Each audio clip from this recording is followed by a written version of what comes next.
we're back. It's 40 over 40, and we're here with my buddy today, Wells Mounday. He owns Tapped Apple here in, I don't know the name of the place we're in. Salida. It's Modesto area to meet. Central Valley. So Wells and I met about, I don't know, roughly 15 years ago, something like that. We met at a software development company, and Wells was actually one of the bosses there, one of the managers, and he was always, so charming and nice and pleasing to me and all the other. You were a kind guy. So then recently, actually, maybe how many years ago did you leave and got out of software, what? Was that 2009? 2009. So 2007. So did you actually get fired or kind of left it? So from that company, I originally left. Then went off to start another company with Ron. Right. Yeah. Actually, they cried when you left the company we were at. They wanted you. They liked you. Yeah. Strange. Theoretically. Right? Well, they liked you. I'm not sure. Well, I'm not sure the company that bought us liked us as much. Well, no. But and then from that company, I actually was forced out, more or less fired, honestly. But you call it different when you get paid. Sure. Well, like Steve Jobs got fired from all kinds of things. I think so. It's kind of a rite of passage in the Valley. Getting fired is like you need a mental disorder, some sort of bipolar, something like that, and you're getting fired, and that means you're a genius. Perfect. Okay. Well, I don't know if I'm going to go that far. But. Right. So anyway. So and that was going on. Probably 5 years now, because I think Sam, my youngest, was not quite born right at that time, or just had been born. Got it. So you decided, all right, I'm done with tech, and all of a sudden you said, I'm going to start a hard cider business. Right, we'd been making cider. Corey and I were friends. We'll talk to Corey soon. Yeah, he doesn't want us to talk, but we will. We'd been making cider for a little while, and it was pretty terrible initially, because we, fancy this, used the internet as our primary source of information. Which is not the best thing to do all the time. But we were able to work through that, and we started making cider that people wanted, actually. Friends saying, hey, can you make me this for, a party I'm having? Can you bring us 2 kegs of that? Yeah. People saying, hey, we're doing a brew fest. Can you guys show up? So after that, we, when I lost my job, I was sitting there kind of going, what's next? Do I go back to the Valley, like you said, and commute and give up my life to sitting on the Altamont Pass? Sure. And we actually did a small stint in between stuff, right? Trying to do some software stuff. Absolutely. Yeah, exactly. And there were little things like that, but I did a couple of those, quite frankly. Anything that would allow me to work from home. Because with having 3 children, young, you want to be able to spend some time with them. Sure. Sometime. Not necessarily all of your time, but sometime. And you didn't want to be there 24/7? No. Got it. But I also didn't want to spend so much time on the road anymore. As you get older, you figure out that, your time is finite. Sure. Don't waste it sitting in a car, listening to KMBR in this case. But, KMBR, you're not a natural-born hippie or anything. Well, I am happy. I'm a hippie, but a happy hippie. But I do like the Warriors. A happy hippie. Oh, okay. Grew up in so then you're kind of like, look, I'm done with software. I'm tired of this Altamont commute. You already live out in this area. Right.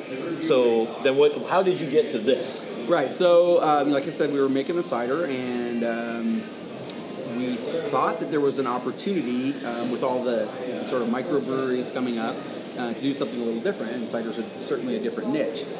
I'd been wanting to make champagne for a long time, but it's complicated. Champagne? Yes, it's complicated, and it's a little bit dangerous to do in the house because the pressures are higher. So my business partner Corey didn't like beer either, so he was like, but he did love cider. That's why we started making it. At that point, I had money from transitioning out of the company that I'd started, and I took that money and invested in some of the equipment here, and the rest now is history. 4 years ago we started that, actually. It took a couple of years to get the licensing done. Right. Actually, I remember listening. You go through the license; it was kind of a nightmare. Absolute, utter nightmare. Just because no one tells you what to do. Sure. That's the part that's missing in the whole, internet. In all of government affairs. Correct. It's voodoo and a secret, right? Sure. And then they kind of set you up that if you don't do it right, you're in trouble. Right. Yeah. Oh yeah, absolutely. And we made a guess as to what the easiest way to do it would be and the most efficient, and it was an utter disaster. I thought that it would be simple to get our business license first, and it wasn't.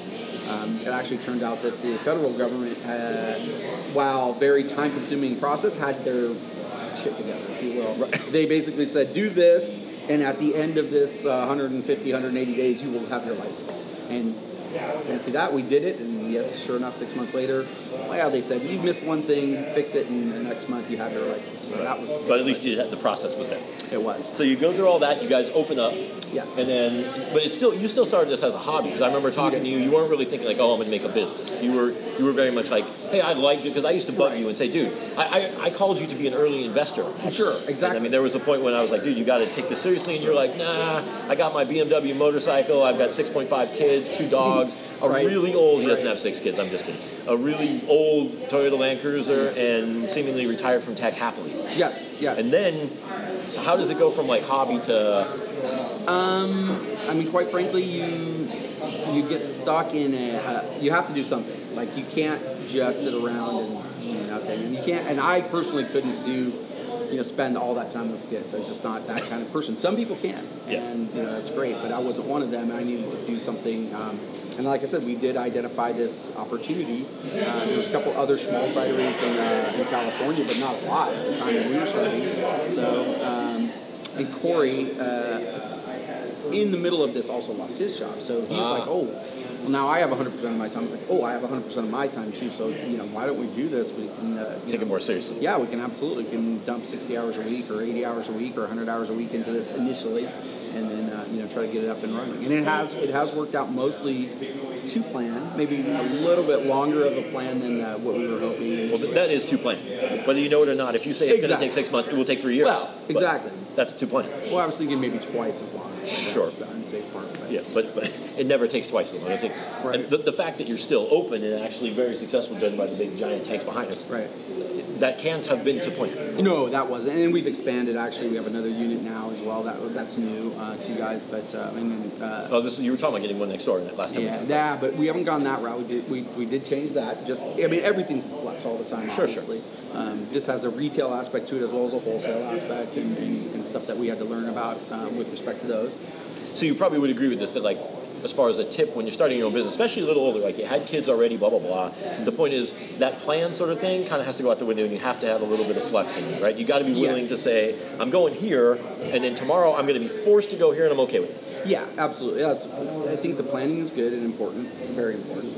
And you should stick to it as much as you can, but you cannot find yourself completely mired in it, because everything's going to change. There's the laws that govern us actually change year to year. Sure. You saw that book, I think I've shown you before, that has California and federal ABC laws, and that changes, and I have to get a new version every year, and sometimes it changes very a lot, to where you can't do things the way you were doing before, or it may open up another opportunity that you didn't have before, and so that's a positive thing. Yeah, that kind of a good point, actually. I think I always like to drill home to people is saying that, like, things that seemingly are like roadblocks, or that like something changes and this is bad, in reality, if you just look at it, that it's sort of, oftentimes it narrows the competition, right? It's like, okay, all of a sudden these things are hard.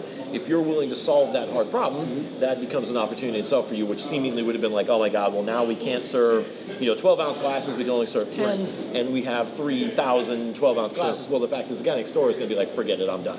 And so if you solve that problem, well, it's interesting. I think that happens to a lot of people over a certain age. Sure. When you're younger, it kind of is like, I don't care. But you get to a certain age, everything seems hard. Everything, and so if you're one of those people that can stick it out and willing to solve it, that's kind of like the point to me. And so then what would you say if you were going to tell someone wanting to start a business other than don't start a business?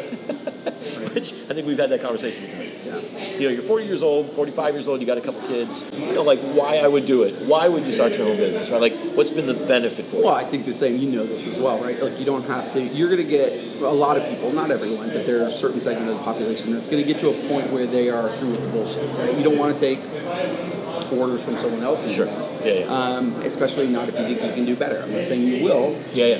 But if you can swing it, which I was luckily in a position where my wife was making a ton of money, and I'd gotten money out of my last business, so I was able to swing it, and that then allows you to make basically all your own decisions, for good or bad, right? Sure. You work hard, especially in tech, right? I think the three of us here, outside the camera a little bit, work for a company where we put a lot of effort in, and we didn't necessarily always see the fruits of those labors. Here, if I work more, it directly impacts me. If I work less, that's on me. But no one gives you a bad time about it either, right? The point is, there's always that little like, oh, I got to be home today for something, and you got someone to ask. Right. So that's one thing there, and then the other thing is, you do have the opportunity to meet a lot of people, and that's something that's been awesome. I like to deal with people. I always like the customer aspect of our jobs. And I think that's what I was doing a lot on the sales even side. In tech, right? Yeah, exactly. Even in tech, and it's always important. You have to treat your customers well. If you're getting money, if you're producing things, you're still going to have to sell it to someone and then support it in a way that people want to be supported. And I think that translates it to this business as well. So kind of an interesting thing, I think what you're saying too is, and this is what I hate. I hate admitting that everything is sales, right? Because I don't want to be in sales. I can't stand it. I hate every aspect of it. But then you realize it all kind of revolves around, you got to get someone to like your product. Right. I think the main difference, and something interesting though, I do believe what you kind of just said, is you get to be in charge. You're doing what you love. Getting older sucks. There's words of wisdom for 40 over 40. Yeah. Getting older sucks. Thanks, Wells. You're welcome. Yeah. As if you didn't know that. There's parts about working for yourself that suck, and they're called the IRS, right? And dealing with any of the logistics side of it, paying this or employees, and that's hard, right? But that gig of is, to me, the biggest thing is being in charge of your own life. It's like you are really in charge of what you do and when. They're your mistakes, you own them, but they're your wins too. And so I just think that it's been a good tip. We have actually people email us and talk to us like looking for that thing, and I think that it's do what you love is kind of your message, right? Or stick with it. That's the cliche around there. I mean, that's part of it. The other thing I think is, you should have confidence and faith in yourself, because if you tip one, confidence and faith in yourself. There we go. If you have enough to actually start your business, yes, you're going to have to deal with curveballs and what have you, but you can make it work with just a little bit of like I said, like perseverance and perseverance. Exactly. Yeah. I think one thing too, just to kind of wrap up on this section, and maybe you could kind of talk us through some of the stuff behind us. But one of the things is sort of, I think, not getting sidetracked by the notion of what you kind of have to have a right thing at the right time too. Yeah. There is a little bit of notion to think of it like inventing something that happens during this time frame is important. Sure, but some of that's going to come naturally. I think the same thing with us. Like cider. So in the orchard, biggest cider, that kind of blew up here the last couple of years. If that hadn't hit, we probably wouldn't have been talking about cider, because we wouldn't have been drinking cider, because there wouldn't have been cider to drink. That's an interesting point. Been thinking about it. So you're kind of saying you're sort of a product of the environment. There's things were around you that went, oh look, hey, we could do this. A lot of people are like that. Yeah, that's right? smart. Innovation in a lot of ways is trying to take something that already exists. You're not coming out of from nothing. You're taking something that exists and improving it. Sure. And that's kind of what we've done here. And part of the reason I think that we thought we would be able to make this work is, the tanks you're talking about here and some of these other big structures in this are not something that you would see other places, but they are things that need to exist, and we were able to figure out how to do it in a relatively inexpensive fashion, or also a very efficient fashion. And so, our electricity bill here, I don't think many places would be able to say this, is about $200 a month. Wow. I pay more than my house. I know, exactly. So, and a big chunk of that is those lights, and the other's the freezer there. But the rest of it is, you run glycol chillers that are really efficient. They're not designed for this, but we've adapted them to work to cool both our wine table and then all these things. So a wrap-up thing that you said that I try to beat into people. Everybody thinks nowadays that innovation is tech, right? Instead of thinking that innovation could be lowering your prices. Absolutely. Right? Innovation is, certainly no one would argue that adapting a glycol chiller? Glycol chiller, that's innovation because that's sort of science even. Sure. But I mean, innovation could be a million things to increasing the size of the glass. Sure. It could be making sure you say hello to everybody that walks the door. Innovation is just anything that you think improves or builds on something that already exists. Right. It doesn't have to be tech. Right. It isn't an iPad app. It is innovation. Right? Yeah, it certainly doesn't have to be something that's material. That's another thing. I would highly recommend, I know it's hard and this is tricky, and there's plenty of times I'm sure he would agree with this, that having a partner sucks, but having a partner is phenomenal, because there's days you don't want to get out of bed.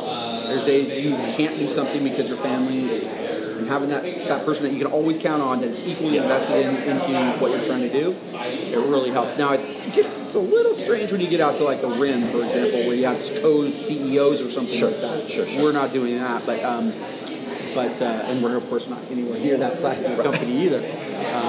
But I still think I see the value in that. A team is vital. Yes. You think you're going to do it all by yourself, you just can't. I mean, unless you're going to be a speaker or write books, you need a team of people behind you. You have to, because it's like you said, you wake up on a given day and it's like the world's falling down, the sky's falling, everything sucks, and you got someone else you can go to be like, no, help you through it or figure it out, or even just call in fucking sick and be like, I'm not going in today. All right. Anyway, Wells, we're gonna just want to say thank you so much for taking your time to talk to us. Thank you. And coming out. So now we'll kind of walk around, we'll show some shit. But thank you so much and congratulations.